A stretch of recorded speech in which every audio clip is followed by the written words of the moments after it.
This creates a calm, magical and peaceful atmosphere. ഇവിടെ പോയറ്റിനെ സംബന്ധിച്ചോളം അവിടെ സ്നോഫ്ലേക്സ് വീഴുന്ന സൗണ്ടും അതുപോലെ സോഫ്റ്റ് വിൻഡിൻ്റെ സൗണ്ടും കേൾക്കണമെങ്കിൽ അത്രത്തോളം എന്തായിരിക്കണം അവിടെ ക്വയറ്റ് ആൻഡ് കാം ആയിട്ടുള്ള ഒരു അറ്റ്മോസ്ഫിയർ ആയിരിക്കണം. ആൻഡ് അതുകൊണ്ട് തന്നെ അത് അദ്ദേഹത്തിന് ഒരു പീസ്ഫുൾ അറ്റ്മോസ്ഫിയർ ആയിട്ടാണ് അദ്ദേഹത്തിന് അത് ഫീൽ ചെയ്തത് എന്നാണ്. The woods are lovely, dark and deep, but I have promises to keep, and miles to go before I sleep, and miles to go before I sleep. The poet finds the woods enchanting, but he remembers his duties and responsibilities. അദ്ദേഹത്തിനെ പോയറ്റിനെ അവിടെ ഇങ്ങനെ പിടിച്ചു നിർത്തുന്നത് അതിൻ്റെ beauty, അതുപോലെ ആ beauty കാരണം. The woods R lovely, dark and deep. അദ്ദേഹത്തിനെ സംബന്ധിച്ചോളം അത്രയും അട്രാക്റ്റീവാണ്, ഡാർക്ക് ആൻഡ് ഡീപ്പാണ്, അത്രയും ഇരുണ്ട് തിക്കായിട്ടുള്ള ഒരു ഫോറസ്റ്റാണ്. അദ്ദേഹത്തിന് അത് അട്രാക്റ്റ് ചെയ്തിരിക്കുകയാണെന്ന്. But I have promises to keep. അതേസമയം തന്നെ അദ്ദേഹത്തിന് അത് പിടിച്ച് വലിക്കുന്നത് തന്നെ അദ്ദേഹം എന്തിനെക്കുറിച്ചിട്ട് ബോധേഡാണ്, അദ്ദേഹത്തിൻ്റെ ഡ്യൂട്ടീസ് ആൻഡ് റെസ്പോൺസിബിലിറ്റീസിനെ കുറിച്ചിട്ട് അദ്ദേഹം ബോധേഡാണെന്നാണ്. The promises he must keep before he can rest. അദ്ദേഹത്തിന് അറിയാം താൻ റെസ്റ്റ് എടുക്കുന്നതിന് മുമ്പ് ചെയ്യേണ്ട കുറേ പ്രോമിസസ് ഉണ്ട്, കുറേ വാഗ്ദാനങ്ങളുണ്ട്. അത് നിറവേറ്റാൻ ഫുൾഫിൽ ചെയ്യണം എന്നുള്ളത് അദ്ദേഹത്തിൻ്റെ ഒരു ഇതാണ്. The repeated line, and miles to go before I sleep, suggests both the literal distance he must travel and symbolic meaning, the journey of life before the final sleep.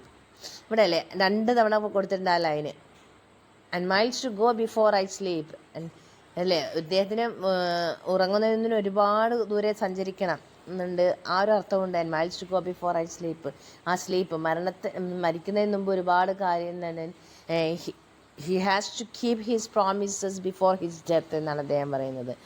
He has to do his responsibilities and duties before his death എന്നാണ് പറയുന്നത്. അദ്ദേഹത്തിൻ്റെ മരണത്തിന് മുമ്പ് അദ്ദേഹത്തിന് താൻ ചെയ്യേണ്ട ഡ്യൂട്ടീസും റെസ്പോൺസിബിലിറ്റീസൊക്കെ ചെയ്തേ പറ്റൂ എന്നാണ് അദ്ദേഹം ആ ലൈന് കൊണ്ട് ഉദ്ദേശിക്കുന്നത്.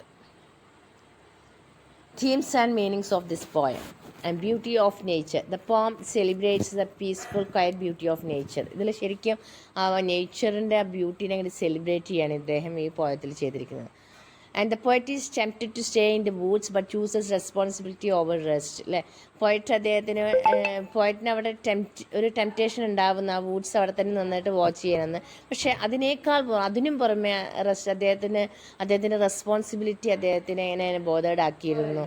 അദ്ദേഹം റെസ്റ്റ് എടുക്കുന്നതിന് മുമ്പ് അദ്ദേഹത്തിന് അവിടെ എന്ത് ചെയ്യണം എന്നുള്ളത്, തൻ്റെ റെസ്പോൺസിബിലിറ്റീസ് കവർ ചെയ്യണം, ഡ്യൂട്ടീസ് ചെയ്യണമെന്ന് അദ്ദേഹത്തിനൊരു ബോധം ഉണ്ടായിരുന്നു. And life and death. The final lines symbolise life's journey and the duties one must complete before death അല്ലേ.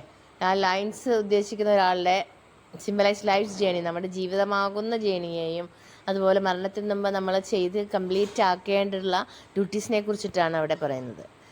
And the poet feels alone yet comforted in the stillness of the snowy woods. Isolation and reflection. The poet feels ആ ഒരു വൂഡ്സിൽ ഒറ്റയ്ക്ക് നിൽക്കുമ്പോഴും അദ്ദേഹത്തിന് എന്താണ് isolation പറഞ്ഞ ഒരു ഏകാന്തതയാണ് അല്ലേ. പോയറ്റ് ഫീൽസ് എലോൺ, ഒറ്റയ്ക്കാണ് തോന്നുന്നത്, എറ്റ് കംഫർട്ട്, പക്ഷേ അതിലും അദ്ദേഹം ഒരു കംഫർട്ട് ഫീലിംഗ് ആണ് ഉണ്ടായി. In the stillness of the snowy Woods, ആ സ്നോവി വുഡ്സിൻ്റെ ക്വയറ്റ്നെസ്സിൽ അദ്ദേഹത്തിന് ഒരു കംഫർട്ട് ഫീലിംഗ് ആണ് ഉണ്ടായിട്ടുള്ളത്.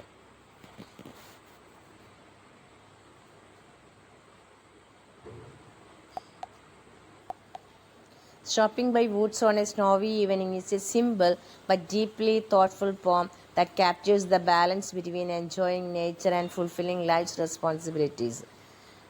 It's a simple but deeply thoughtful poem. അത് ലളിതമാണ് എന്നാൽ അത് ഭയങ്കര ആഴത്തിലുള്ളൊരു പോമാണ്. That captures the balance between enjoying nature and fulfilling life responsibility. രണ്ടിൻ്റെ ഇമ്പോർട്ടൻസ് അല്ലേ. പ്രകൃതിയുടെ ഭംഗിനെ എന്താണ് വാച്ച് ചെയ്യുക അല്ലെങ്കിൽ എൻജോയ് ചെയ്യുക എന്നുള്ളതും അതുപോലെ തന്നെ നമ്മുടെ ലൈഫിലെ റെസ്പോൺസിബിലിറ്റി ഫുൾഫിൽ ചെയ്യുക എന്നുള്ളത്, രണ്ടിനും ഒരേ ഇമ്പോർട്ടൻസ് ആണ് അദ്ദേഹം അവിടെ കൊടുത്തിരിക്കുന്നത്.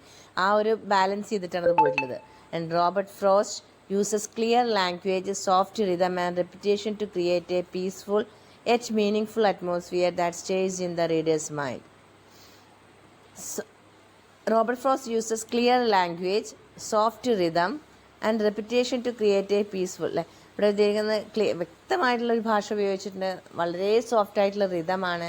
ചില ഇടങ്ങളിൽ റെപ്പിറ്റേഷൻ വന്നിട്ടില്ലേ. Repetition to create a peaceful and meaningful atmosphere that stays in the reader's mind. നമ്മുടെ റീഡറിൻ്റെ മൈൻഡിൽ ഒരു പീസ്ഫുൾ അറ്റ്മോസ്ഫിയർ ക്രിയേറ്റ് ചെയ്യാൻ വേണ്ടിയിട്ട് ചില ലൈൻസിൻ്റെ റെപ്പിറ്റേഷനും അദ്ദേഹം കൊടുത്തിട്ടുണ്ട് എന്നാണ്. റെപ്പിറ്റേഷൻ എന്ന് പറഞ്ഞാൽ ആവർത്തനം.